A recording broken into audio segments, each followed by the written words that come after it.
Hi, this is Usha. Welcome to Rathor's IAS classes. Today in this lecture, we are going to learn about post-Mauryan art.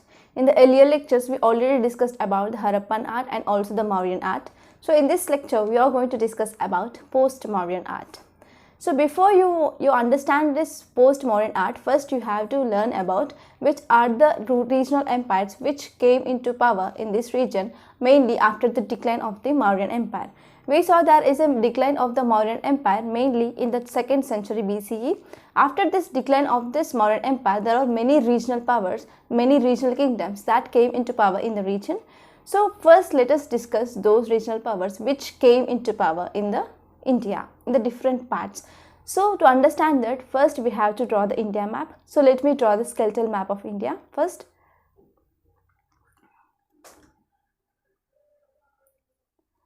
So don't mind about this diagram. So this is just a skeletal diagram.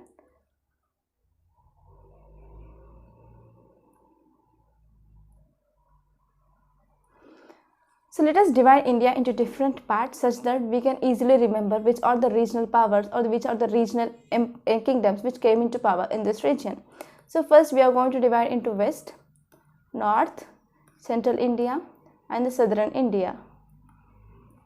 So if you see first Northern India, after the decline of the Mauryas, the first kingdom that came into power is Indo-Greeks. And after the Indo-Greeks, we saw there is a Sakas came into power, and after the Sakas, Guptas came into power, and later on Kushanas. So these are the regional kingdoms which came into power after the decline of the Maurya in the northern India. And if you see the western India, the first important kingdom that came into power is Sakas, later on Satavahanas,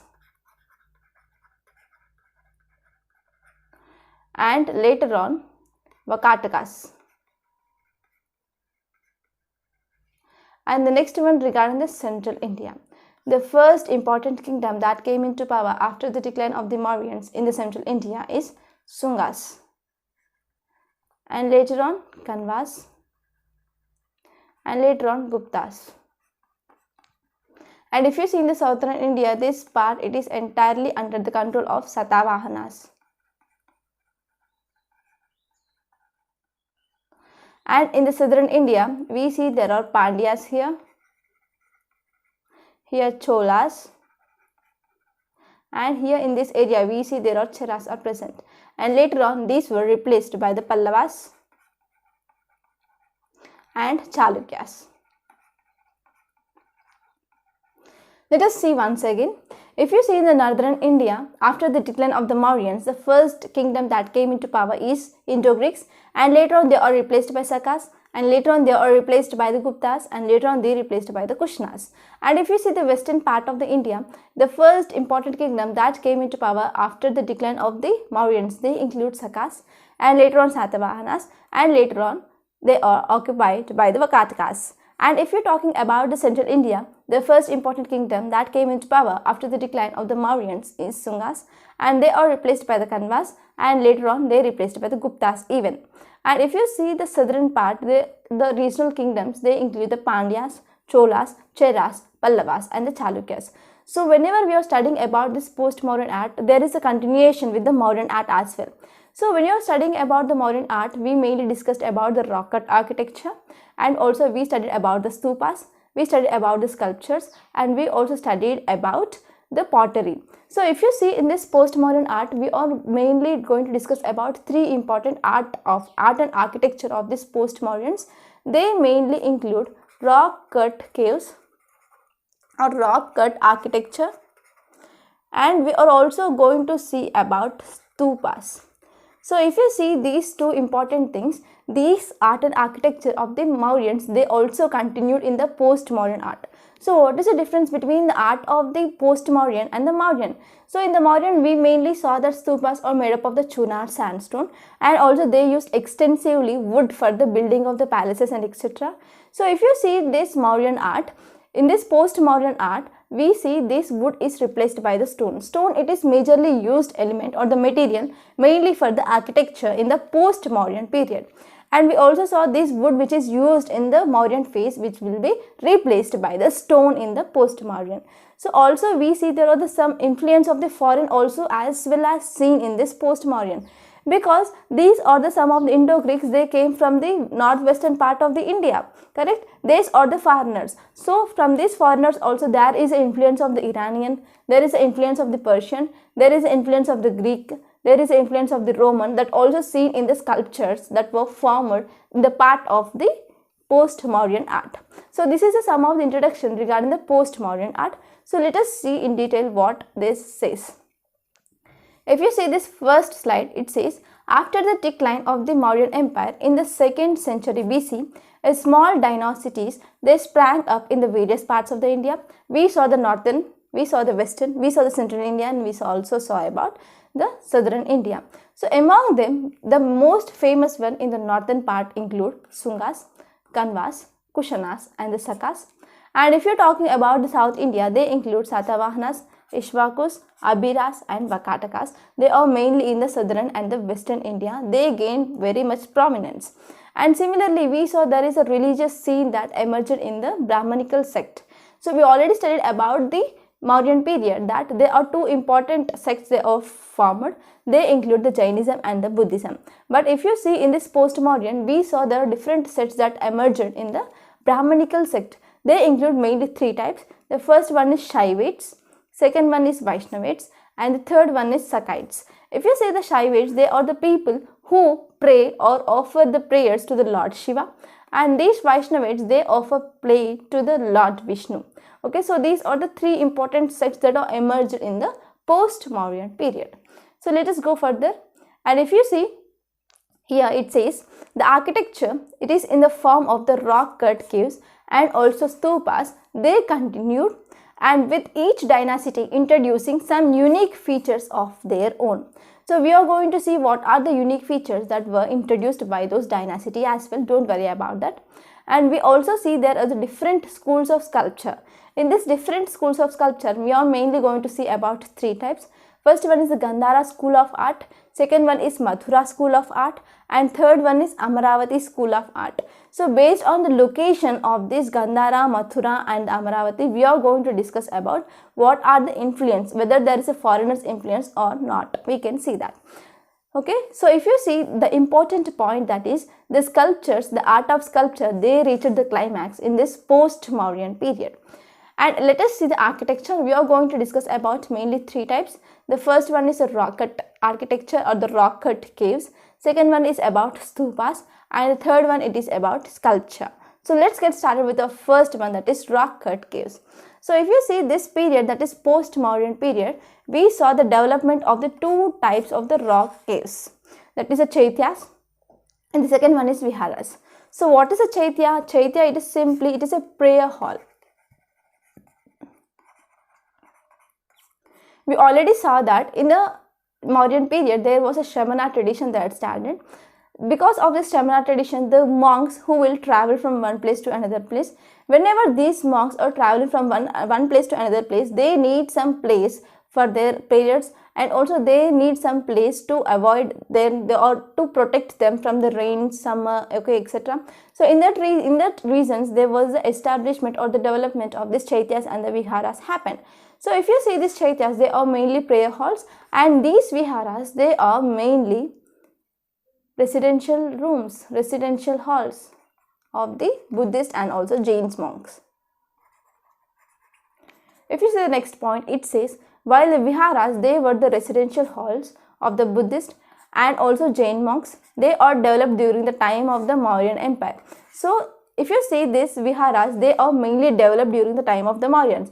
But if you see the Chaityas, they are the first stage, that is the first phase of developing of this Chaitya that is seen in the Ashoka period. They include mainly the Romarishi caves and also Sudama caves. First of all, these caves of the first phase of the Chaityas, mainly in the Lomarishi and the Sudama, they are given by the grandson of the Ashoka, mainly to the Ajivika sect, and later on they are transferred to the Buddhist and the Jainist monks. So if you see in the textbook of the art and culture, mainly in the 3rd edition, we saw these Chaityas are not the part of the Mauryans. But if you see the history, these Chaityas, they all belong to the Maurya period, mainly they were in the first stage of development. They include the Lomarishi and the Sudama caves. So let us go further. If you see this, the Chaitya halls are mainly developed during this period. They were mainly the quadrangular chambers with a flat roofs which are used as a prayer halls. So let us see the development of the Chaityas, that is evolution of the Chaitya.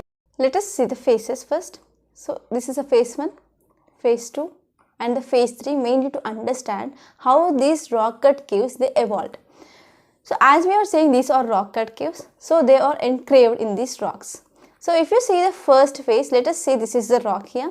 So these rock cut caves they are mainly engraved in these rocks, and the structure of this phase 1 of these Chaityas, they are, first there was a small entrance, it was engraved, and this entrance it is connected to a large rectangular shaped or the quadrangular shaped room, and this is another entrance, it is connected through this, and it is connected to a circular space, and in this circular space there is a sanctum, and in this sanctum the deity it is present.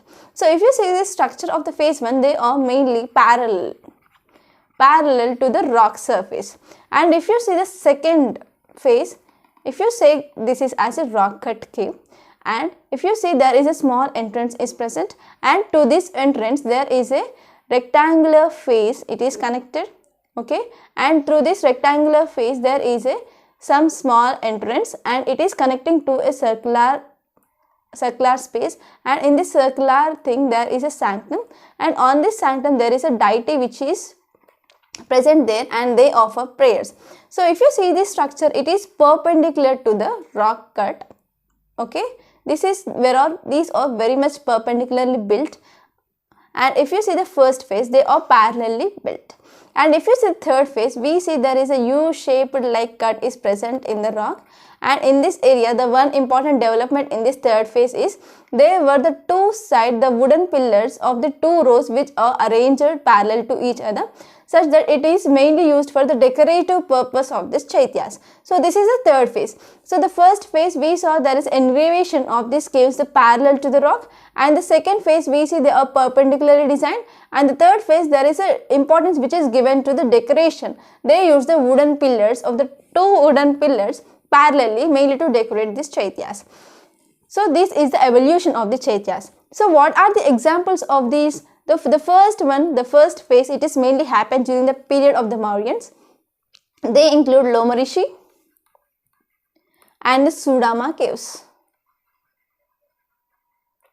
And if you say the second phase, the example is Kondaviti. Okay, so these are the examples for these caves, and also we saw about the evolution of these Chaityas. So let us move further. If you see these courts, they have the open courtyards and the stone screen walls mainly to shield them from the rain, and they also decorated with the human and also the animal figurines. So the important examples for these rock cut caves during this post-Mauryan period, they include mainly Karle Chaitya halls, and also in the Ajanta caves we see mainly there are some caves which are dedicated. They are dedicated for the Chaityas, and some are dedicated for the Viharas. So if you see the 29 caves, these are the 25 caves which are dedicated to the Viharas, and the 4 caves which are dedicated to the Chaityas. And also another examples for this rock cut caves includes Udaygiri and Khandagiri caves, which are mainly located in the Odisha state. So let us see detail about this Udaygiri and Khandagiri caves. So first important thing that you should remember regarding this Udaygiri and Khandagiri caves, they include, they were made under the period of Kharavela. This Kharavela was the ruler of the Kalinga, and this area, if you see in the map of the India, this is present in the Odisha area. So this area, it is ruled by the Kharavela, and this was the Kalinga king. And mainly during the period of the 1st and 2nd century BCE, they were made, and they were present in the modern day Bhubaneswar. And if you see, this cave complex have both the natural caves and also the artificial caves as well. And if you see further regarding this Udaygiri caves, they are possibly mainly carved out mainly as the residence of the Jain monks. So what is the residence here? That means the Viharas. They are the Viharas. And there are about 18 caves in the Udaygiri and the 15 caves in the Khandagiri areas. And these Udayagiri caves, they are mainly famous for the Hathigumpa inscription. When you are studying this ancient history, you will come across this Hathigumpa inscription, and it mainly talks about the greatness or the prashasti of the Kharavela. And on this Hathigumpa inscription, the written thing, or that is the greatness of this Kharavela, which is mainly written in the Brahmi script. This is very, very important regarding the prelims point of view. So Hathigumpa inscription mainly describes about the greatness or the prashasti of Kharavela. He was the king of the Kalinga. And the script which is inscribed on this inscription mainly in the Brahmi script. And if you see that inscription mainly starts out with Jain Namokar mantra, and it also highlights the various military campaigns which are undertaken by the King Kharavela. And one another important cave in the Udayagiri is Ranigumpa cave. This is very important because if you see this cave, it is a double storied cave, and we also see there are the beautiful sculpture which are present in this cave. Okay, so let us see the second important architecture, that is stupas. Here if you see what is the difference between the stupas of the Mauryan and the post-Mauryan. Mauryan, we saw they are made up of the mainly Chunar sandstone, and they also extensively use the wood as well. So if you see this stupas of the post-Mauryan, they are well more decorative than compared to that of the stupas of the Mauryan. And we also see the size of the stupas also increase, that is they are very larger, and they also increase the decoration of the stupas. So the one important thing that you should remember regarding the stupas of this post-Mauryan period is they used stone rather than the wood and the brick. We used mainly the wood and the brick in the Mauryan period, so these are replaced by the stone. The one important dynasty that came with a unique feature, that is the Shunga dynasty. They introduced the idea of the toranas or the torrents, and these torrents are mainly used for the decorating of the gateways. So if you are saying about the Sanchi Stupa, we already discussed. In this Sanchi Stupa, at the four directions, that is the north, south, east and the west, we saw there are toranas are present, and these toranas are the ideas which came up by the Shunga dynasty. And these toranas, they are intrinsically carved with the figures and also the patterns, and they are evidence of the Hellenistic influence. So the first important foreign influence that is seen in this toranas is the Hellenistic influence. And for example, you can see there is a Baharut Stupa. This Baharut Stupa, it is present or located in the Madhya Pradesh. And the second important one is Sanchi Stupa, which is again located in the Madhya Pradesh. So this is about stupas. And let us see the next important architecture, that is sculpture. So in this sculpture, in this post-Mauryan period, you should remember there are the emergence of the three prominent schools of sculpture, and they are in the different regions. The first one is the Madura School of Art, second one is the Gandhara School of Art, and the third one is the Amravati School of Art. So let me see the geographical location where this area is actually present. So let me draw again the skeletal map of the India to understand this better. So if you see, this is a present day India. This Gandhara, which is located in the present day Pakistan. Here we see there is a location of Gandhara is present, and if you see Mathura, it is present in the Indo-Gangetic plains of India, and this Amravati, it is present in the Andhra Pradesh, mainly in the southern India. So if you see the location of the Gandhara, which is very much different than compared to the location of the Mathura and the Amravati. These two are present within India, but if you see the location of the Gandhara, it is located in the northwestern frontier province, and we also see it is present outside the India. If you see the ancient India, if you are connecting the ancient India here again, there are many other foreign countries or the foreign invasions mainly happened to the Khyber and the Bolan Pass. So we saw there are the many people who are coming from the northwestern region, like the Greeks or Indo-Greeks or other one. They are coming through this area through the mainly the Khyber and the Bolan passes, and that passes through this Gandhara. So because of the foreigners who are coming to the India for the invasion mainly come through this area. So in this area we saw there is influence of the foreigners, like the Greek influence, Roman influence, Iranian influence, that is seen in this area. So if you see the three types of the prominent schools of this sculpture in the post-Mauryan period, you see foreign influence mainly seen in the Gandhara art, but not in the Madhura and the Amravati school of art. So let us see what are the differences between the Amravati, Gandhara and the Madhura. So let us first see about these images which are shown here. If you see here Buddha Here Buddha, if you see the hair it is a wavy pattern and there is a knot is present. This knot it is called as Urshinga, and behind the head of the Buddha we saw there is a round like structure that is present, and this structure it is called as halo. Here on this halo there are some figures or the sculptures which are engraved. So this halo it is decorated. And if you see the robes, that means whenever there is any cloth which is owned by the Buddha, there will be the drapery that is formed. And if you see here, both the shoulders are covered by this Buddha here. So when you are talking about the Gandhara art, only Buddha will cover one shoulder. And if you see here, the Buddha it is covering both the shoulders. So this is mainly comes under the Mathura school of art. And if you see this image, the Buddha it is present, and around the Buddha there are many other small sculptures are also present. So it is mainly describing about some of the important story that happened in the life of the Buddha. It is called as a Jataka stories. Okay, so these are some of the examples of this Buddha images in the different art or the different sculpture. So let us see the difference between the Gandhara, Mathura and the Amaravati. It is very important regarding both the prelims and also the mains. So please focus here. So if you see, there are the many differences that can be differentiated between the Gandhara, Mathura and the Amaravati, mainly based on some basis. The first important basis is the external influence. We already studied about this external influence. If we see the geography of that Mathura, geography of that Gandhara and the geography of that Amaravati, we can simply say, we can easily understand there is a foreign influence mainly seen in the Gandhara school of art but not in the Mathura and the Amaravati. So let us see the statement directly here. The heavy influence of the Greek on the Hellenistic sculptures, so it is also called as Indo-Greek art. So this is an important statement. Indo-Greek art, it is for the Gandhara art. And if you see the second one, it is developed mainly indigenously, and we do not found any influence of the external cultures in the Mathura school of art. And if you see the Amaravati school, it was mainly developed indigenously and not influenced by the external cultures. So this is the first important difference between the three schools of sculptures. And let us see the second difference, mainly based on the ingredient used. So this is very important regarding the prelims point of view. You should remember at any cost about what are the materials, what are the ingredients which are used in the three different schools of art. So first you are seeing about the Gandhara school. In this Gandhara, early Gandhara school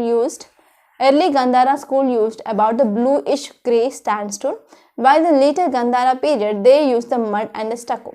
So the first important thing is the blue and grey sandstone, which is mainly used in the early Gandhara period, and later Gandhara period they used the mud and stucco. And the second one is Mathura school. In this Mathura school they extensively used the red sandstone. Why they used red sandstone? Because if you see the geographical location of the Mathura, in this area they can easily available, and we can see the richly availability of the red sandstone is seen. So because of this rich and the easily and cheaply availability of this red sandstone, they used this as a material mainly for this Mathura school of art. And if you say the third important one, it is Amaravati.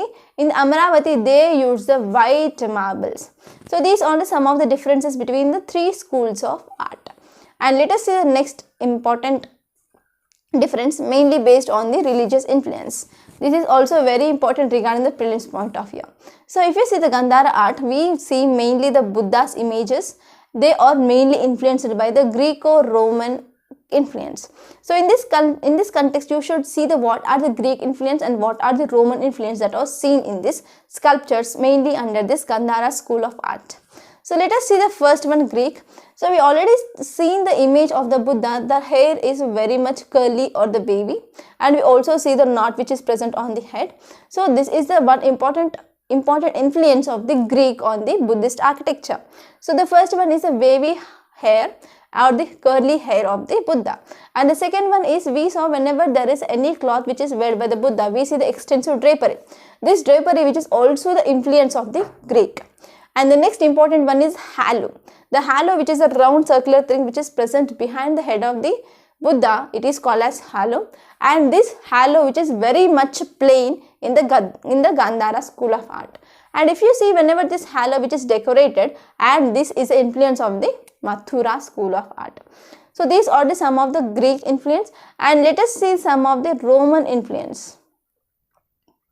The first one is the wine scrolls. If at all there is a Buddha image which is present here, and around this Buddha image we saw there is a small design like the wine scrolls like this that are seen. So this is the influence of the Roman art in the Buddhist architecture. And the next one is cherubs with the grand lands. These Buddha images, they are mainly decorated with the cherubs with the grand lands. It is also the influence of the Roman. And the next important one is centaurs.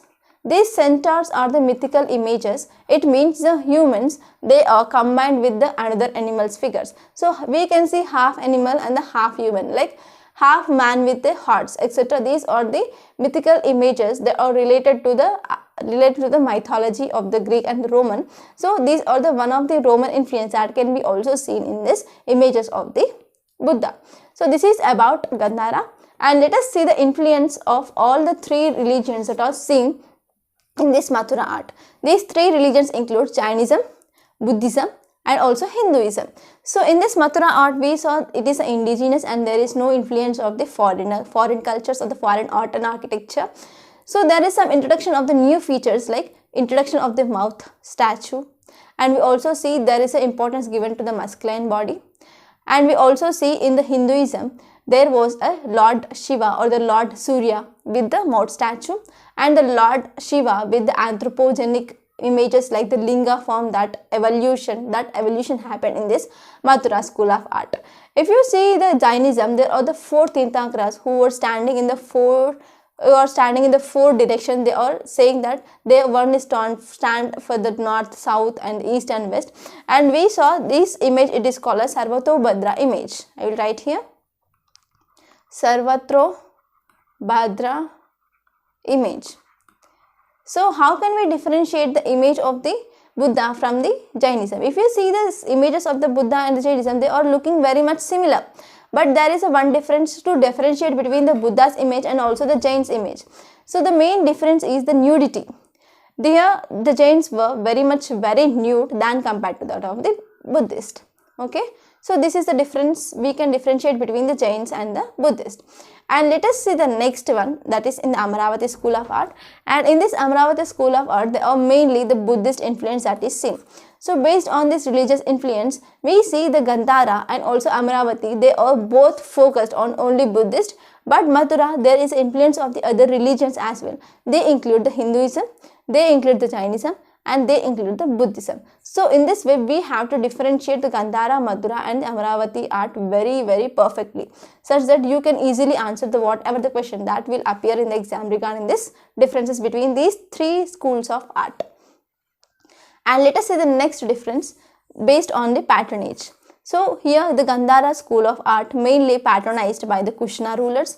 And if you see this Mathura also mainly patronized by the Kushana rulers, and here this Amaravati, it is mainly patronized by the Shatavahana rulers. So one important thing that you should remember regarding this patronism, that is these are mainly patronized by the Shatavahanas, but these Shatavahanas are not the first rulers to came up with this Amaravati school of art, but the Ishvaku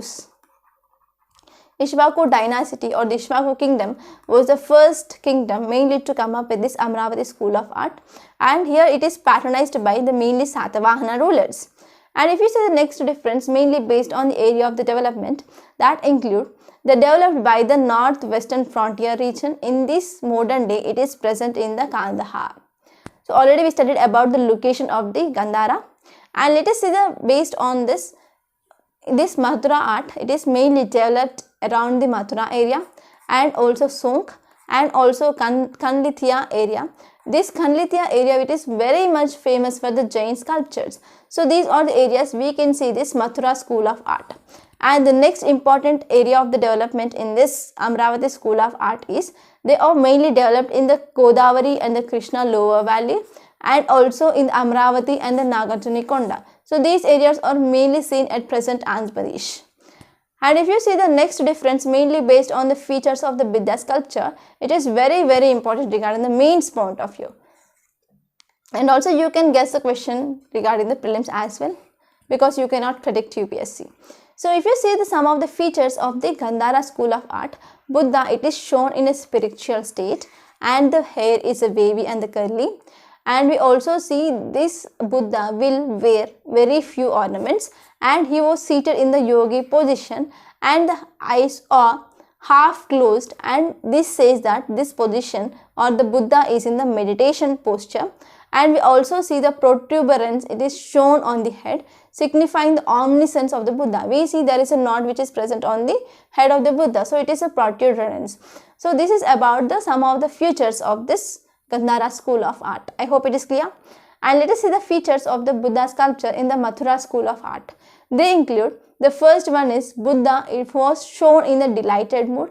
Here we can see the smiling Buddha as well, and the body of the Buddha was very great prominence in this art. We saw there is a importance which is given to the bodily features, and we see the Buddha who was a masculine, and we also see this Buddha will wear a tight clothes, and the head and this in this part or the face and the head of this Buddha was a shaven face. And the Buddha, it is seated mainly in the Padmasana, and we also see different mudras. This mudras, it is very important regarding the prelims point of view. And we see there are the different types of the mudras that were used by the Buddha mainly in this Mathura school of art, and his face also reflects some grace. And we also see the same protuberance that is seen in the Gandhara art that is carried with this Mathura art as well. And if you see some of the important features of the Buddha sculpture mainly in the Amaravati school, they include the sculptures, or generally they are the part of the narrative art. They give the less emphasis to the individual features, unless we saw there is individual features on the individual images which are the important prominence which is given in the Mathura and the Gandhara school of art. Here we see there is a narrative art which is given prominence in the Amaravati school of art. And the sculptures are generally depict the life stories of the Buddha.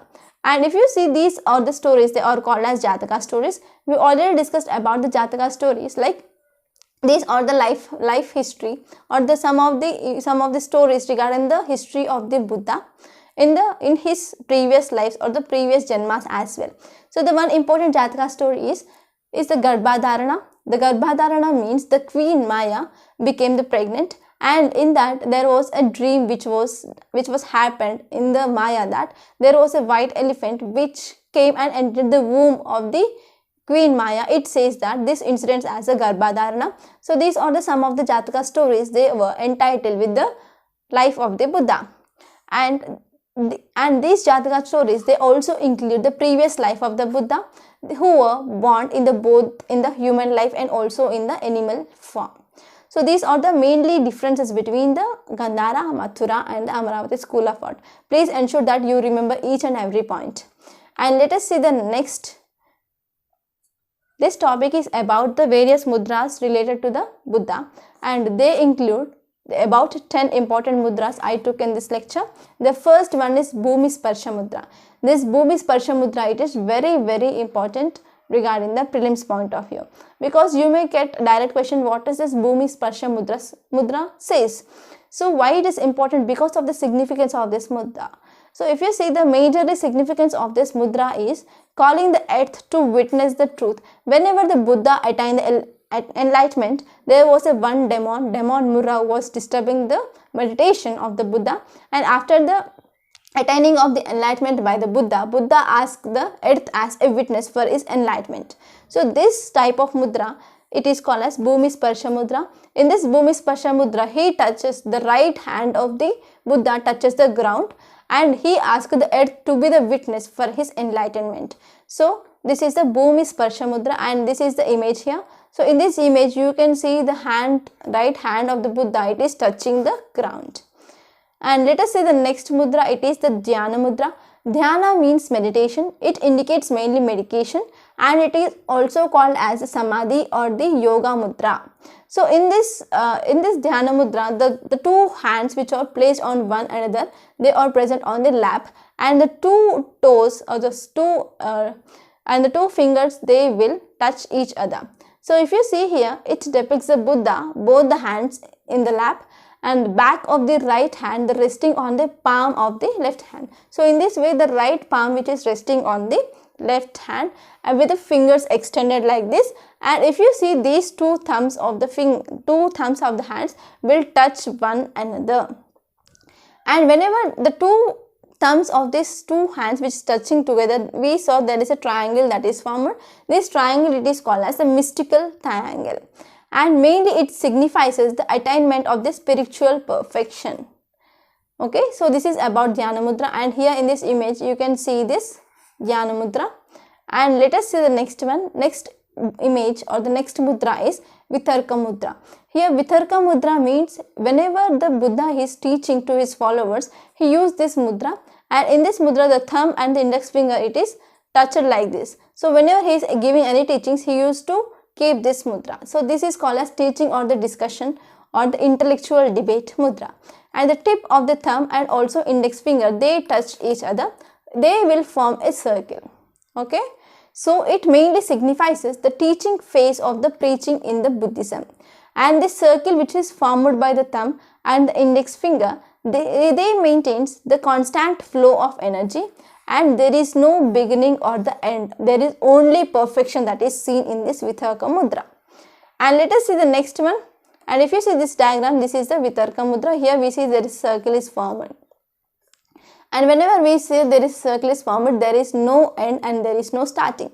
And it only says that there is a perfection. And let us see the next mudra. It is the Abhaya Mudra. Abhaya Mudra means it indicates the fearlessness, and it also symbolizes the strength and the inner security as well. So this gesture is made by the Buddha immediately after attaining the enlightenment. So if you see this image, you can understand easily what is this Abhaya Mudra. And let us see the next important one, that is Dharma Chakra Mudra.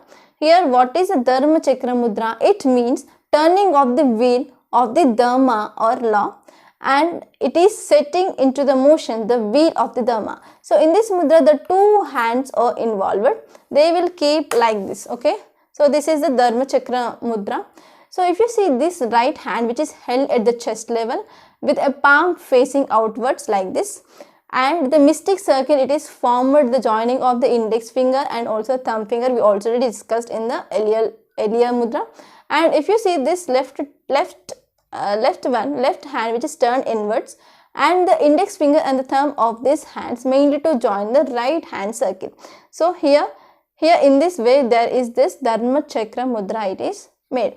So this mudra which is exhibited by the Buddha while he preached the first sermon, mainly after the enlightenment in the deer park of the Sarnath. So whenever the first sermon which is taken up by the Buddha, in this first sermon he used this mudra. It is called as Dharma Chakra Mudra. So if you see the image, you can easily understand what is this. And let us see the next mudra. This is Anjali Mudra. This Anjali Mudra got prominence in this recent Corona days because it is majorly used in the Indians from the ancient history onwards. So it is simply it signifies the greetings and also the devotion. Whenever you want to greet anyone, nowadays we went for the shaking of the hand, that is handshake. But the ancient system we used in the India is the Namaste. This Namaste, it is the Anjali Mudra. So if you see, this is a common gesture mainly used in the India, mainly to greet the people Namaste. It signifies mainly adoration of the superior, and it is considered as mainly the sign of the regards with a deep respect. So this is important. And let us see the next mudra, that is Uttara Bodhi Mudra. So Uttara Bodhi Mudra, it means a supreme enlightenment. And what is this Uttara Bodhi Mudra? It says first we have to keep our two hands like this, and we have to interlock our fingers, and only the index finger should be upwards. So this is the Uttara Bodhi Mudra. So the important significance is this mudra, it is known for the charging one with the energy, and it also symbolizes the perfection. Okay, so this is the Uttara Bodhi Mudra. And next one is the Varada Mudra. Here Varada Mudra means it mainly indicates the charity, compassion, and also the granting of the wishes. And if you see this right hand, it is extended at the natural position on the way down, and the palm of this open hand facing the outwards, and also it standing the arm which is slightly extended to the front, and the left hand gestures as well. So if you see, one hand is upwards and another hand is either lowards. So this is the Varada Mudra. It says about the charity and the compassion. And let us see the next mudra. It is Karana Mudra. It indicates the warding of the evil. So if you see the major importance or the significance of this mudra, it signifies expelling the demons and also negative energy. The energy created by this mudra, which mainly helps to remove the obstacles. These obstacles includes any sickness or any negative thoughts. This will be like this. Either it will be horizontally or either it will be vertically. So here in this mudra, we are joining the thumb and also middle finger and also the ring finger together, and this index finger and the little finger, they were upright, either horizontally either vertically. So this type of the mudra is Karna mudra, mainly to remove the negative energy and also the sickness from the body. And the next important mudra is the Vajra mudra. Here this Vajra mudra, it is very important regarding the knowledge. So mainly it indicates the knowledge. This mudra, it is better known in the other countries like the Korea and the Japan. So in this mudra, if you see our hand, our palm, the index finger, it signifies the knowledge, and we are going to hold this index finger with our fist such that we are protecting the knowledge. Okay, so this is the significance of this Vajra mudra. So it says that this mudra mainly signifies the importance of the knowledge or the supreme wisdom, and the knowledge, it is represented by the forefinger and the fist of the right hand, which is protecting this knowledge which is present with us. So these are the 10 important mudras. You may get a direct question regarding these mudras in your upcoming prelims. So please prepare with these mudras. So by this, we are concluding today. I hope you enjoyed this lecture. Thank you so much. Please subscribe to my channel. Please do like, comment and share my videos. Thank you.